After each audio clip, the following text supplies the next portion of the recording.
It's 5 wins in a row. It's hard to do at any level. It's hard to do it, in this league. It's pretty impressive that our guys were able to pull it off. It's like I just said on the radio, we found a way last night to kind of win our first game where we didn't have an A game or need an A game to get a win. And tonight we probably had more of a D game. I thought we were really bad tonight. I thought we were just disjointed and lacked execution and intensity. But our guys found a way. Our goalie held us in it, and they gritted out a nice gutty win. How huge is 5 in a row going into the break for you guys? Yeah, I mean, look, I just told the guys, like, let's focus on only the positives, and it's that we were here not even a month ago, after losing to Omaha on a Friday night, 3-7-1, and playing good hockey and just not things going our way, and just couldn't find ways to finish games. And we blink 5 games later, we're back above 500. We're at the top of our conference standings, and we're in a really good spot in the pairwise. We're in a really good place at the break with a lot in front of us. PK was 4-4 tonight. How do you like the Kill was great. Kill was great all weekend. They were perfect all weekend. And they were a big reason why we got 2 wins. Like I said, Pavicich was stellar tonight. What did you see from him that was making him so good? He's just steady. He's calm. He's experienced. He gives us a really good calming presence. He battled, and made some big ones. I think he'd like to have the second one back. It was a nice tip though. Just knowing him, but he was great. He was probably the biggest reason why we got 2 wins this weekend. It was a crazy third period, and how'd you guys stay locked in? Well, it was hard. I mean, obviously, I think that the officials should take a long, hard look in the mirror in that one, because it was bad, But our guys stayed locked in and they found a way. On that goal that they called back, they called dead. What was that conversation like with the referees at the bench? I mean, the kid never had the puck, and we wanted to challenge that the whistle wasn't blown until the puck was in the net, which was the case. And they were staunch that we wouldn't win, and if we challenged, we already used our timeout. So we would have been short 4-on-3 for overtime. So obviously I wasn't going to challenge unless I was sure that they would look at what needed to be looked at, and I wasn't convinced that they would. Coach, you talk about where you're at with this team right now. That's a professional. You went to Concord. These guys went to Concord. I didn't. But you've shown that you've been able to win different ways. Yeah. You had a bad start. Goaltender keeps you in. Does this encourage you going into the second half of this season against a really good conference opponents that you've learned to win different ways? Yeah, these guys are good. This is a good hockey team. They're way better than their record. And for us to beat them back-to-back nights, not playing nearly our best, is a good sign, I think. Like I said, prior to this weekend, every win, Denver, Omaha, every win, 8-1 at Air Force, we literally had to play lights out. And this weekend we did not. We didn't play lights out, but we gritted out 2 wins with good goaltending and some opportunistic, timely scoring, and it's really good that we can win games without our A game, yeah. And one more thing, big day in ASU athletics, in ASU sports. What's it feel like to be on campus now? You talk about the success of the football program, and now you're on top of one of the toughest divisions in college hockey.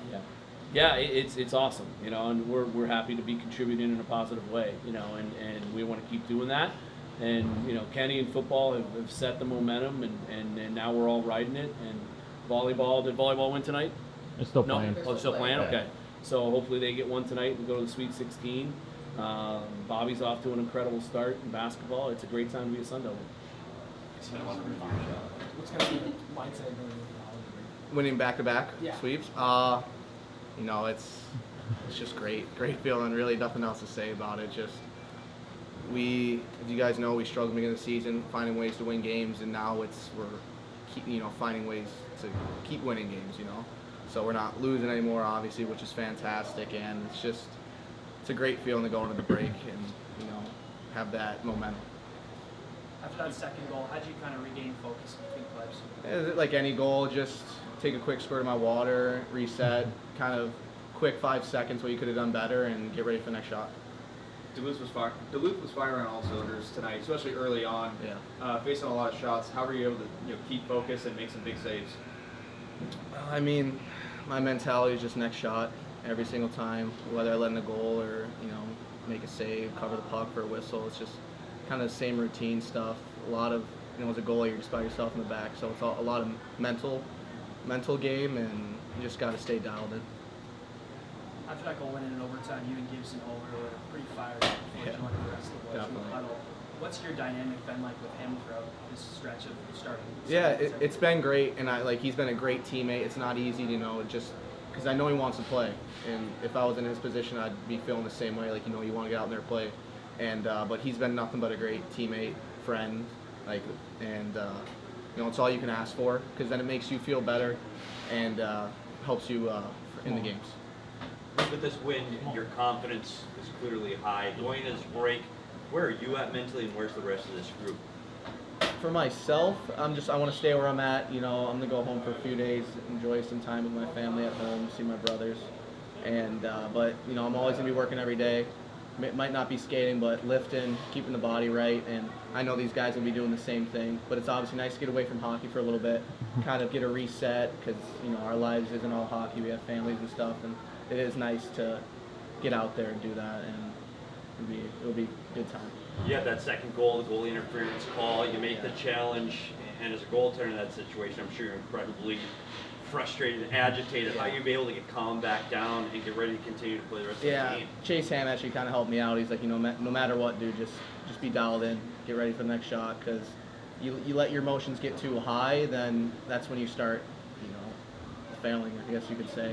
Strong word, but you start letting in more goals, and then you start getting in your head. So you always got to be ready for the next shot, like I said. Overtime goal, how did that kind of play develop for you from your eyes? Yeah, I was on the bench. He called my name, and Dylan got off on a great change. I saw Bex ragging it down low a bit. They were kind of tired, and I know he heard me. I was screaming, and he just kind of threw it out. He missed the paddle, and it came right out to me, and just instinct takes over at that point. You just shoot. Your line with Artie and Alexander, you guys have been on fire in conference play. What makes you guys so good? Just trusting each other, and then like-minded individuals, right? We all come from a blue-collar background that just want to work, and we want to see everyone succeed. There's no one that has an ego on the line. Everyone wants to play for each other, and it works really well together. So. What was the psyche like on the bench in the third period? A lot of stoppages of play. Just reminding each other that we have to get back to our game. We struggled a lot this weekend with sticking with what we do. It was just kind of reminding each other that we have to have no quit, and we just got to stick to the game plan, really. You guys were able to pull out a sweep in a series where you guys really didn't play your best. How huge is that for you guys' confidence moving into the break? It's unbelievable. And not just confidence, it's just it goes to show what this group is capable of. The best teams in the world find ways to win no matter what, even when they're not playing good. And it just says this group is special, and we can do a lot of things if we just stick to it. And even if we're not playing at our best, we believe that we can win every game that we can. You guys got off to a slow start. You kind of made your adjustments. What were those adjustments that you guys made to turn the game around? Just working harder. We weren't doing what we normally do. We're dogs on the bone every night, and we were kind of more passive, and we were worried about things that we shouldn't have been worried about, and we were just getting back to our mentality and doing what we do best. So.